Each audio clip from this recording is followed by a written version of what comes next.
It's time for the best coverage of the top stories in sports. The Sports Wrap with Jason Page starts now. Oh, yes, indeed. And good to have you with us on this Thursday edition of the show. We got a lot to do over the next 60 minutes. It's a Thursday, which means the Sports Wrap panic meter has been busted out. For week 6 in the NFL, we'll put a couple of teams under the microscope. We'll also get into the WNBA Finals, Game 3 last night in Phoenix, and what an effort from A'ja Wilson. And, well, I mean, maybe her signature moment for everything that she's done over the last few years, maybe her signature moment. We've talked about it so much in baseball here over the last few days, but might have been one for her. We'll get into that. Bill Belichick news. Because, shocker, there's talk about him leaving North Carolina. But we start things out in baseball. And, hey, look who it is. It's the David Aardsma hanging out with us on the show. I'm a former big league closer. Hangs out with us every Thursday on the program. Sam Yarnell is here as always. All right, let's flush it out of our systems, especially me. Let's get it out of the way. Yankees lose. The Yankees lose. We all saw it. And frankly, I'm not shocked that this is the way it winds up ending now. When you watch this series, you watch the way this team performed all year, especially against the Blue Jays when you matched them up against them. The only thing that made last night worse than the Yankees losing this game was the fact that there's literally surveillance video in my apartment of me going into the pantry and opening up a bag and a bag breaking and 6 cans of chunky soup all hitting my big toe at the same time and me limping around all morning. That was the only thing that made last night worse. Let's talk about it from the Blue Jays standpoint first, because they deserve it. They deserve to be talked about first with what they accomplished in this series. Going out in a bullpen game, guys, in Game 4, and taking it to the Yankees. Even though Cam Schlittler did his job and threw a good game, the Yankee offense just couldn't get it going. They had opportunities late in this game. David Aardsma, your thoughts on the Blue Jays heading to the ALCS? Great job of pitching. Great job of controlling the Yankees lineup over the course of the series. Obviously, there was innings here and there or spots here and there. But in general, I mean, when you're talking about bullpen, I think we still have this mental idea of a bullpen day is like that day you're going to give up 10 runs and throw it away. You're throwing away the game. And that's not what it is anymore. Now those might be the 9 best pitchers you ever throw, and constantly changing them actually is an advantage maybe at this point. It's just that you can't do that over a course of the series. If teams could do that, I think they would be doing bullpen days almost every single day, because these guys are so locked in over the course of how they play in a series. I got to give all the credit to Toronto, though. The pitching has been wonderful. That offense came out right. They had that break, and they came out of the gate, Game 1, just on fire, ready to go. And that was something we had not seen before, right? Is a team after a long break going into that first game of the series, just gangbusters. Yeah. And Varland last night getting the start after giving up the GOAT against, Aaron Judge and Jazz Chisholm in Game 3, and coming out last night and doing what he did, putting sort of his stamp on this game to start it, was also a big thing. Go ahead, Sam. Yeah, well, and I think that, to David's point, from the Blue Jays perspective, it's like, and I don't know how this is still one of the least talked about narratives in Major League Baseball in these playoffs. Vladimir Guerrero Jr. is one of the best hitters in the world. And now he's established that he's one of the most clutch hitters, if not maybe the most clutch hitter in baseball right now. This guy just can't stop hitting the ball hard and far in the postseason. And I don't think enough people are talking about that, because we might have to start calling him the Yankee killer. He's been the guy who, whenever the Blue Jays came up in a big spot and needed a run, he was the guy who was producing that run for him. So, not enough can be said about the dominance that Vlad Guerrero Jr. displayed throughout this entire series from Game 1 all the way to Game 4, Jason. Yeah, and look, guys, I mean, they're going to get either the Tigers or the Mariners, and we'll do that series coming up on the other side. But I want to kind of shift it a little bit here because we'll have time to talk about the Blue Jays and whoever they wind up playing in the ALCS. But from the Yankee perspective, there was something very telling that was said after this game. And it didn't come from anybody in New York. It came from the guys in LA covering the game on, or talking about the game in the post game on Fox. And that was Derek Jeter basically coming out and saying, can't blame Aaron Boone, because he basically was suspecting that Aaron Boone's not even making all of the in-game decisions for this team. And if that's the case, does the narrative shift from Aaron Boone's got to go to the whole thing has to be thrown out, from Brian Cashman all the way down to Aaron Boone, and that Hal Steinbrenner has to clean house from an organizational standpoint, David? I don't think there's many managers in baseball making game time decisions. Really? In-game decisions? Now, how do you phrase that, right? Like, how does that work in every organization? It might be a little bit different. It might have been Bochy. I don't even think Bochy. Oh, come on. Bochy had to be making in-game decisions. Nope. Not a chance. Not in 2025. Terry Francona's not making in-game decisions. I'm betting. I bet some not. I bet some that he is not, because the way it works, and then we might frame it a little bit different here. Though it's not like they're calling down saying, "Hey, get this guy going." They had already given the list of exactly when and who and where in what situation, and you're ruining baseball for me. You're ruining baseball for me right now. It's just it's a different game than what it used to be, because we saw it in Moneyball. We saw it before our eyes. Brad Pitt sitting there telling them exactly who and when to do this, and that was 2002. So this isn't a new thing. And that was the saltiest of all salty managers. So anybody, if you're hiring, you're getting a job, you understand you're managing the team. You're not choosing your lineup. You're not choosing who's playing and where. It's just Boone is done. Boone has to be done. Cashman, I've got no problem with Cashman. If Cashman's not done, it makes no point. I mean, if what Derek Jeter is saying is true, guys, I don't think it matters if Aaron Boone's gone, because whoever you're putting in is just another puppet for whatever the people above him wants to do. It's going to be another Aaron Boone. So I'll say this. At the very beginning of the playoffs, or after game one of the wild card series, when everyone was talking about Aaron Boone, I reached out to somebody who works in the same division as the Yankees, and they said the exact same thing that Jeter said last night, that Boone is not making these decisions. So everybody getting mad at him is a little bit of misguided anger. But to your point, Jason, you're exactly right. That is what this means. You need to tear it all down. You need to blow it all up. Realistically, Aaron Judge is probably the only player on that roster who needs to be on that roster next year, and quite frankly, he's your most valuable trade asset. So this organization has to tear it down to the studs and restart. That's three has to. Well, has to. That's encouraging. That's encouraging. On that note, we have more with David Aardsma coming back.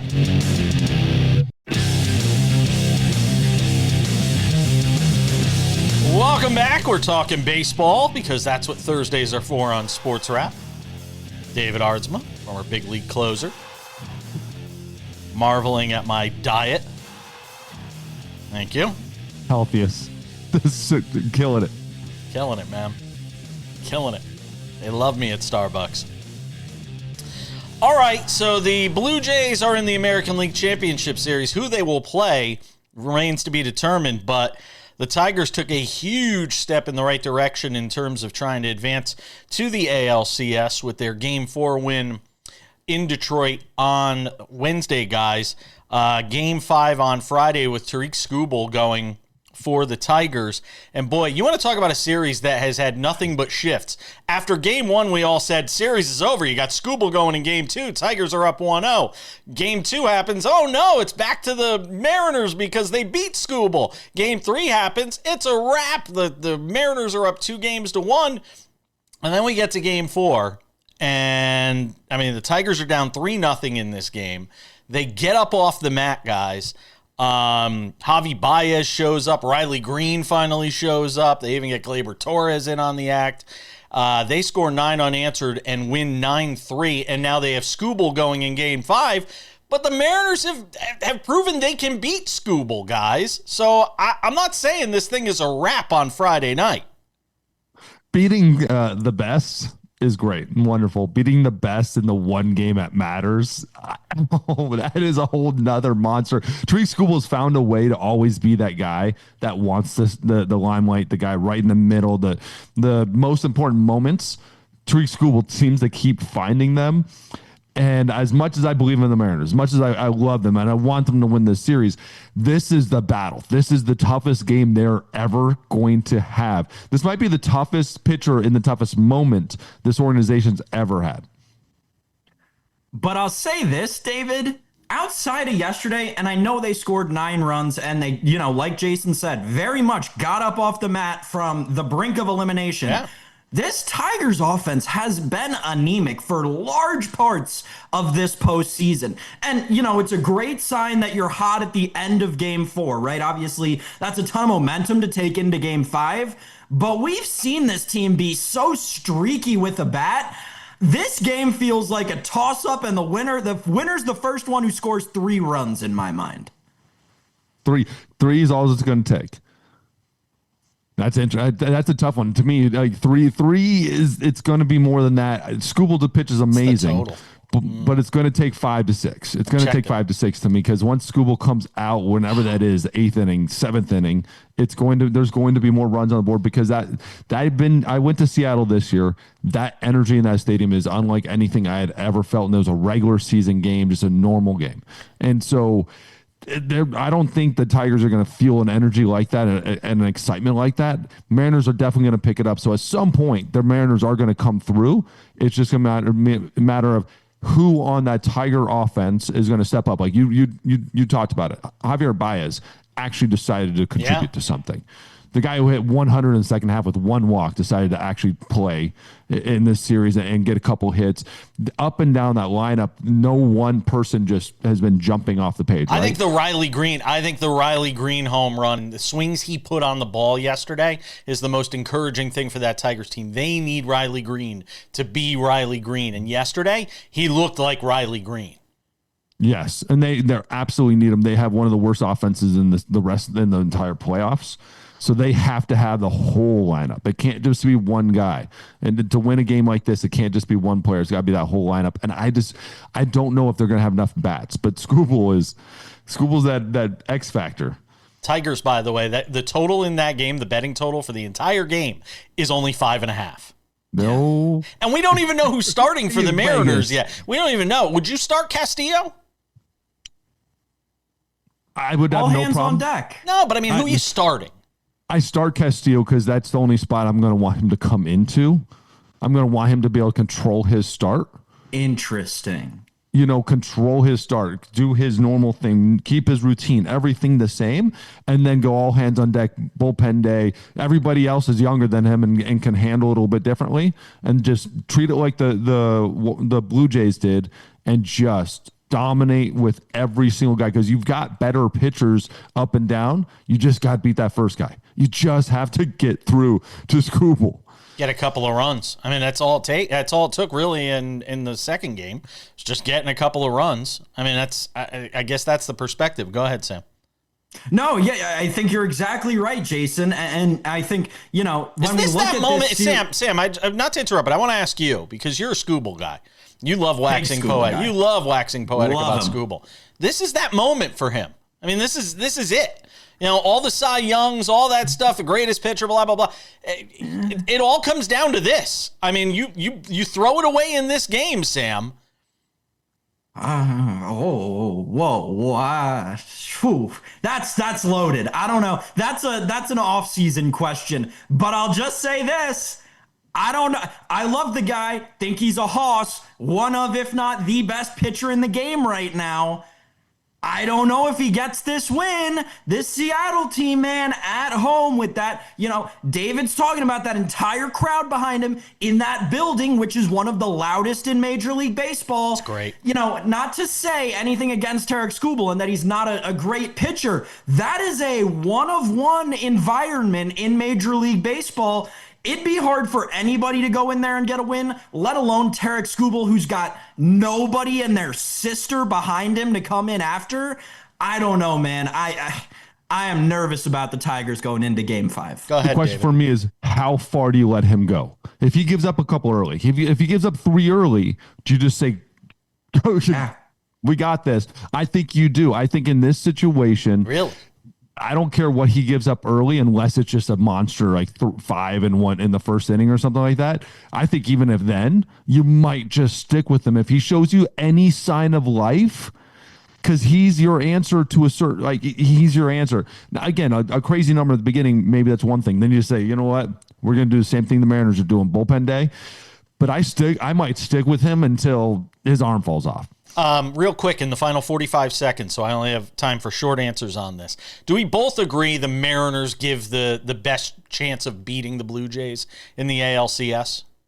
Or is it, and see, the problem with Skubal going in game, because the problem with Skubal going in Game 5 here is you don't get him 3 times in the next series. Right. So I think he's always your best chance to win. Yeah, and that's always your best chance to win. Same could be said about Castillo, though. Yeah, but the Mariners got some guys they could throw behind him. I'd rather have Kirby and Wu than Jack Flaherty. Absolutely. And Casey Mize, who will get pulled after 3.5 innings and 60 Bo pitches. Naylor's going to give every sign possible. Yeah. We're coming back. We got more baseball, the National League next.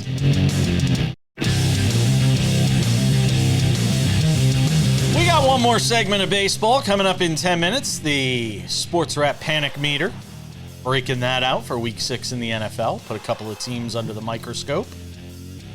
See where the panic meter rises to. David Aardsma. Any panic in Milwaukee if you're a Brewers fan after they lose Game 3? Quinn Priester got roughed up early. It's just amazing. The Cubs can only score in the first inning in this series. I've never seen anything like it. If you're a Milwaukee fan, you're the organization, not at all. You're in a great position. You're moving forward. You guys have been dominating pretty much every game. You had an inning, right? You had an inning, and then they made the right decision, immediately got him out, and then they dominated again. Don't let it go to Game 5, though. Don't let it go to Game 5, because then those doubts are going to start creeping in for a Brewers team that's come up short so many times in this generation. It's going to creep in if this thing goes back to Milwaukee for a Game 5. What do you got? You got something. Well, but let's remember that a lot of those times that they fell out in the DS, who was their manager? The guy who's in the Cubs dugout right now. Yeah. So I'm trusted. And I understand it, Jason. There are a ton of people who are saying this about, don't let the Cubs get 1 because then they'll get 2 and then they'll get 3. And it's like an old. Here's the thing. Craig Counsell can't manage his way out of a box. This is not new information. This guy gets to the playoffs and seemingly loses his baseball brain. So, yeah, I'm with David. I think the Brewers are in the best spot possible right now. Listen, I'm not doubting that. I'm just saying, don't lose today. Don't lose today. Absolutely not. And I'm saying it's one game at a time. It's one game at a time. You get to this stage of the season, you're right. You're just trying to figure out how to get through the next game. And if the Cubs figure out a way, whether it's winning 2-1, 4-3, 5-4, whatever it is, whether it's ugly or not, just don't let it get to a Game 5 if you're Milwaukee. You do not, and not to mention the fact, the Dodgers are probably going to wrap this thing in 4. I know the Phillies won, and we'll get to that in a second. But the Dodgers are going to probably get this thing wrapped up in 4, and then you got a rested Dodgers team waiting around for the Brewers and being able to set up their rotation in a better way. Get this thing wrapped up in 4 if you're Milwaukee. Do not let it get to 5. You don't want to ever let it get to 5 if you have a chance to win this, but they've been pitching wonderful. One inning with the bad matchup, and then everybody else dominated. Don't forget, every single other pitcher went out there, didn't just pitch well, they dominated. Minus was it Koenig? Koenig was the only guy who gave up a couple hits, so that's no big deal. That game's already over at that point. They are too good of a team right now pitching for the Cubs. You cannot let the Cubs win this game. I agree with you. You don't want to bring it back to Milwaukee. Finish this, your interdivision opponent, the team who was second place to you all year, the ex-manager, go out there, win this game. And I completely expect them right now to win this game. They're too good. The Cubs won it and just barely won it. It felt like they just had enough.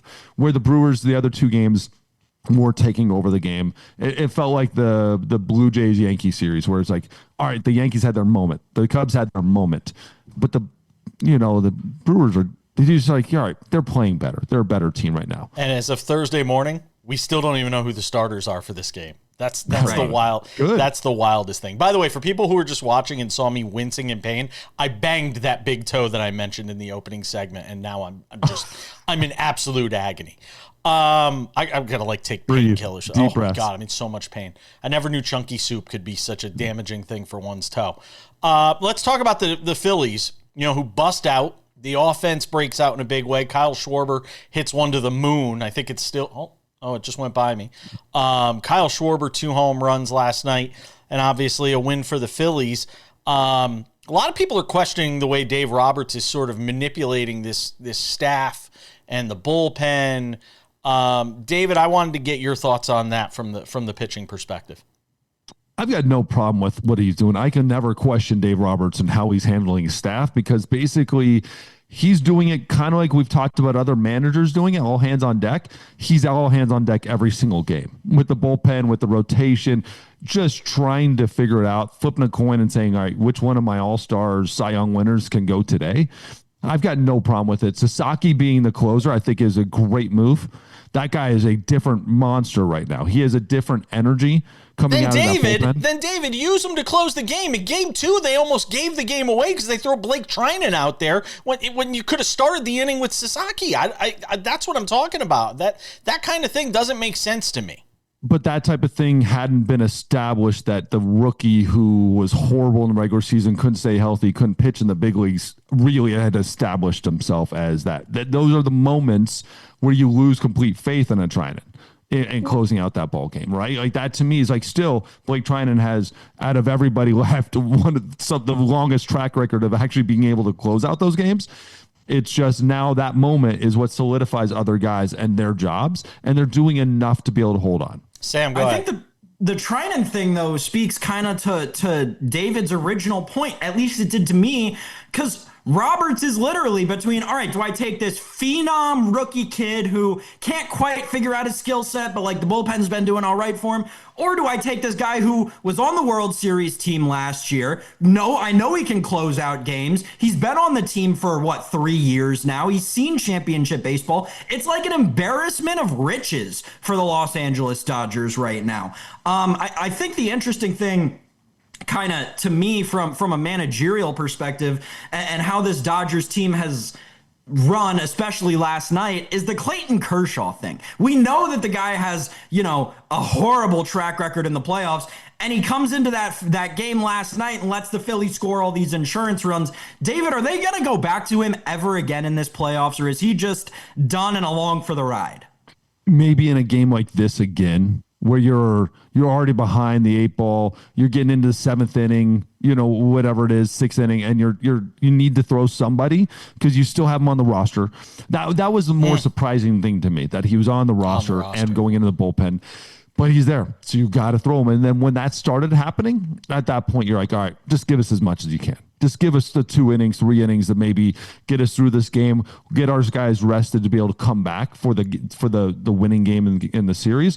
But again, going back to Sasaki, it might also be the fact that they weren't sure if he could go back to back, in that big situation, that big moment. And so they might just went to try him first and then had to go to Sasaki at the end there, like to close it out, the last out. But a lot of those things you don't know walking in there. You got the rookie who's probably never gone back-to-back days, especially not in that situation. How do we manage that? There's so many problems with that roster. Do either of these series make it to a game 5? Yes or no? No. All right. But I've been wrong about everything. So That's all of us. Welcome to sports media. We've got some NFL, the panic meter. See you, David. Bye. Coming up in 10 minutes, Bill Belichick. Could he be out at North Carolina? By midday yesterday, I was ready to write the obit, and by last night, it was, maybe not. We're reading the tea leaves on that. Oh, the maniacal Sam Yarnell. What is that face? What? Just waiting to talk about Bill Belichick, Jason. Right. Okay. Fair enough. We'll do that coming up in 10 minutes. It is a Thursday on this show, and every Thursday we talk with David Aardsma, and every Thursday we like to do a little something called the SportsWrap Panic Meter, because we're all about fancy production values here on the show. The SportsWrap Panic Meter in the NFL, Sam Yarnell, week 6 around the league. Some people think the move by the Cleveland Browns to trade, or by the Bengals rather, to trade for Joe Flacco is a panic move. So where do we put the Bengals on the panic meter at 2-3, having lost 3 in a row, realizing, we can't win with Jake Browning, and instead trading for Joe Flacco, who's going to be a statue behind that offensive line that can't protect him? I'm going to take the approach, by the way, on the Flacco thing, that I think the Bengals are actually going to be able to win some games with him. I said this to Nick Ferguson yesterday. He disagrees vehemently. You okay? My God, was it that bad a take? That was quite a take. It caused a visceral reaction. Right. So give me on a 1 to 5 your panic meter for the Cincinnati Bengals with Joe Flacco starting this week against the Green Bay Packers. On 3 days' notice, by the way. He's already played the him offense once. for 3 days. He's played him once. Yeah, there's a reason that spread is 14.5 in that game. Here's the thing. My panic meter, I have to do this a little bit differently because I'm me. My panic meter for the Bengals is a 1. I'm not panicked at all about the Cincinnati Bengals. They are what we know they are, right? They were the fighting Joe Burrows, and then Joe Burrow went down. So now they're just the fighting, and they're not really fighting very well. On a panic meter scale, though, it's a 1. The second Joe Burrow went down, every ounce of expectation that I had for this franchise this season went out the window, right? However, my disappointment meter, different thing, same segment, is at a 12. It's past the 5. It past doubled the 5. It's at a 12 because you end up with Joe Flacco, right? And that's not to say that he is a bad option. I'm sorry. It's a bad decision. But there were so many other good, better options out there that they didn't even bother considering because of the price tags. And that's why I'm so disappointed with the Cincinnati Bengals. Yeah, I would have rather seen Jameis Winston. And anybody who listens to this show and watches this show knows I'm a big Joe Flacco guy. I've been following him since his days at Delaware. I talked to him when he first came. I was one of the first people that got to interview him coming out of Delaware before he even landed in the NFL. I love the guy, but this is not a good spot for him. I mean, you are not setting him up to succeed with that offensive line. And at least with Jameis Winston, you'd have some, the ability to scramble, to be able to avoid tackles, to be able to take a hit and not have to worry about him being in traction for 3 weeks.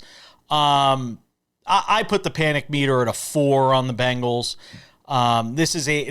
Look, they had to do something, so I at least give them credit for getting something done in this regard and getting somebody in there that's better than Jake Browning, because I think anything would have been better than what we saw from Jake Browning.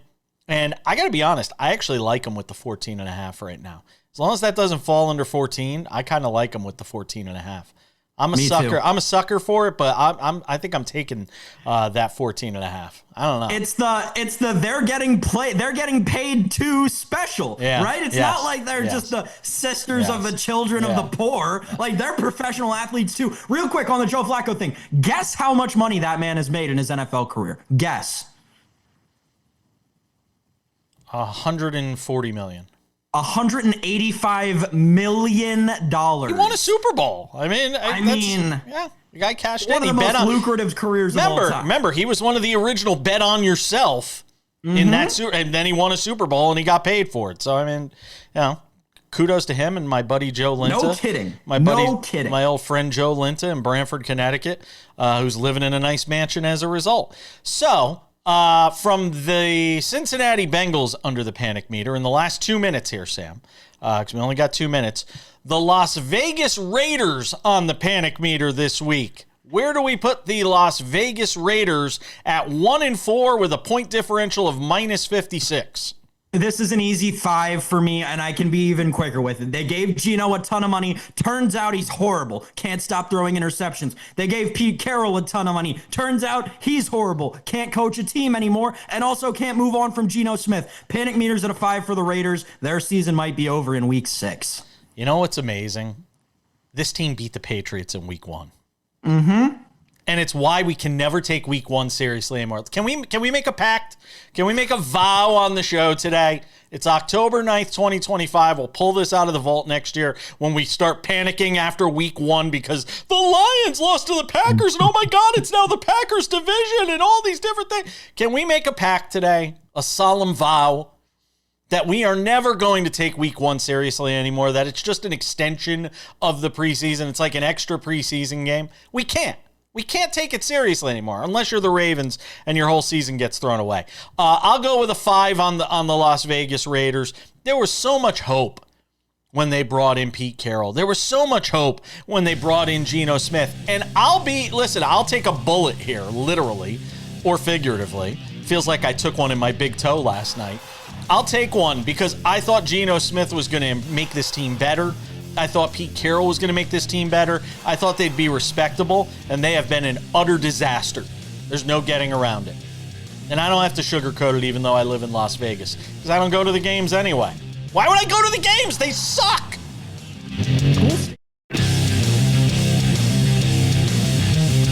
Coming up in 10 minutes, some odds and ends. The end of any debate on who the GOAT is in the WNBA. I mean, really. As of now, I think the conversation's a wrap.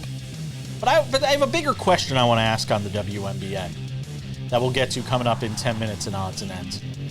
But first, Bill Belichick, because look, we should enjoy talking about him while we can, because pretty soon he's going to be damn near irrelevant with everything that's going on at UNC. And gee, who could have seen this coming? Who could have seen that hiring, a septuagenarian to be your head coach who had never coached in college football, at least not in a generation plus? Who would have thought it'd be such a bad idea to hire this guy that, by the way, won all these Super Bowls in the NFL, and yet not a single NFL team wanted to do more than kick the tires on Sam Yarnell. I mean, there is so much here that screams malfeasance by the University of North Carolina and Bubba Cunningham and the powers that be and the chancellor and everybody associated with the University of North Carolina. There is so much malfeasance here that to me, I was already starting work on a column on this, and to me, the story isn't Bill Belichick being hired, or the story isn't Bill Belichick failing. It's everything that led up to hiring him and thinking that was a good move.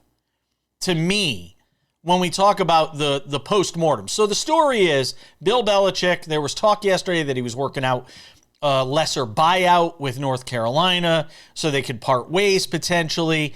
And that was the story throughout the day yesterday. By the end of the night, Bill Belichick had put out a statement through the university saying, I'm fully committed to UNC football and the program we're building here. Bubba Cunningham, the AD, added Belichick had the full support of the UNC administration. Yeah, everybody's got their support until they don't, Sam. What do you think's going to happen here? Does he make it through the season at this point? I thought he'd get let go at the end of the year, but does he even make it through the season at this point? No, so the reports out there, or the rumors out there, I guess, because I don't want to get sued.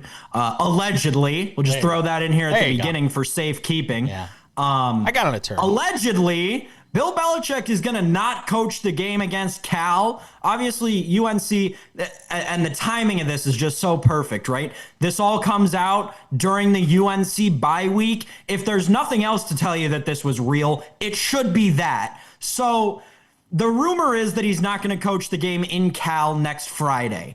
If they're going to move, they're going to have to move quickly. And Mike Florio put this best yesterday. They're going to have to announce this by end of Thursday, middle of Friday, if they really are going to go about this in the manner in which some of the rumors are saying that they are. Obviously, this is this is a colossal failure in the college football world. However, and I'll say this, I'll preface it with this. Maybe it's my 20-year standing bias against Bill Belichick for what the Patriots did to my beloved Buffalo Bills for so long. And maybe that's the reason I think this. I think that there's a chance North Carolina was sold a bad bill of goods. And I'm not ready to rule out that, Bubba Chandler in an era where he was losing Omarion Hampton, who we've seen his production, right? Now imagine what he was doing at the college level. He had just lost his stalwart coach who had been there for a decade plus, right? Bubba Chandler was looking for Bubba Cunningham. Oh, sorry. Bubba Chandler. You're pulling at me. Major League Baseball pitcher. Bubba pitcher. Chandler, prospect in the Pirates organization, not at all connected to UNC. Bubba Cunningham was like, I got to do something to bring in notoriety towards my program. And he saw Bill Belichick sitting there with this bad bill of goods, and he bought it. I want to give him the benefit of the doubt in that regard. Now, all of that said, there's still no excuse for what happened in the 3 months between when you signed him and where we're at today that led to what's going on right now. But at the end of the day, this is a colossal failure. Like you and I have both said, Jason, it is something that will stick with the sport of college football for years to come. And the best comparison we could make, Urban Meyer. All right. I'm gonna try and take it a little half full for Bill Belichick. He's still a future Hall of Fame coach. But this is not a distinguished way to end your career. and this is going to stick to him. It's not going to change the fact that he's a Hall of Famer. He's probably going to have some career in broadcasting that will spawn from this. He's going to get an opportunity somewhere because we've seen he can be very fun on camera. He can do some things from an analytical standpoint, and he still has a sharp mind. I don't know. The thing I'm trying to figure out, Sam, is why has this failed so badly? We could sit here and talk about his age, commitment to players.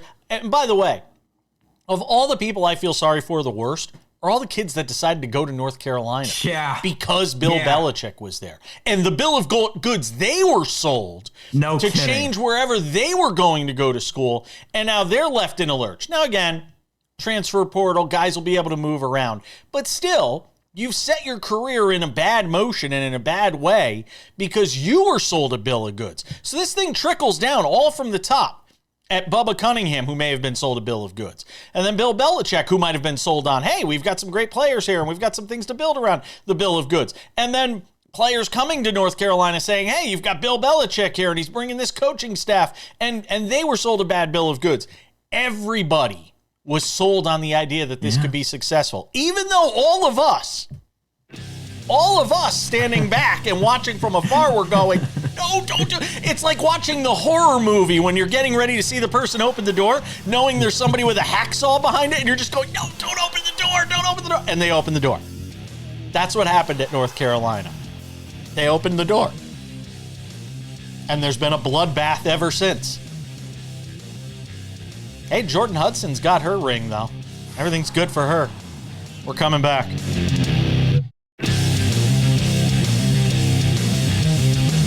Just about time to put the wraps on this baby for a Thursday. Friday's show will include Tino Patino with a NASCAR preview. They're down to the final 8 for the playoffs. This week's race right here in Las Vegas, where I do the show from. I'll be out there going to my second NASCAR race. Looking forward to that. Robert Littal, the founder of Black Sports Online, will be here as well for his weekly visit to talk about the top stories of the week.